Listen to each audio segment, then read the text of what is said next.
Hi, I'm Lois Romano, and we are ready to turn the tables with John Dickerson from CBS News. Hey, John, how are you this morning? Hey, Lois, I'm great. So this has been like the Wild West week in Washington here, with the government shutdown just looming and the Republicans in this incredible war of words with each other. Can you kind of look forward a little bit for me and tell me what you think this acrimony within the party, how it might impact the 2014 congressional elections?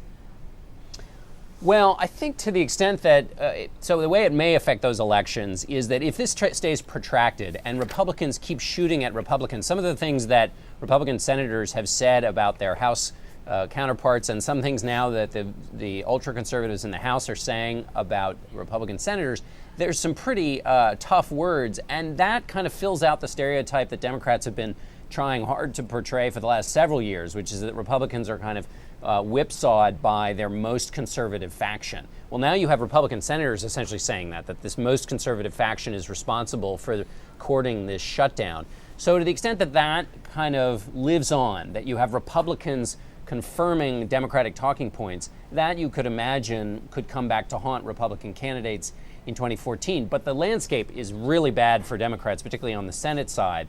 So it's going to have to get even worse than it is right now. There's going to have to be a shutdown and some real political consequences, I think, before it plays a big role in the 2014 race. Okay, thank you. Politico is getting ready to launch a fairly big endeavor next week it's called Women Rule, in partnership with Google and Tory Burch. Can you tell us what woman was the most influential, impactful in your life? Well, that's an easy one. So the woman who was most influential in my life was the first female news correspondent for CBS News. That's also my mom. So everybody has a mother who's influential, Nancy Dickerson. That everyone was influenced by their mother, but I think I had a kind of extra level of influence as a journalist and also as a parent and just as a person. So. This one goes out to Mom. And you have said that you came to understand later in life all that she took on to become that first CBS correspondent, correct?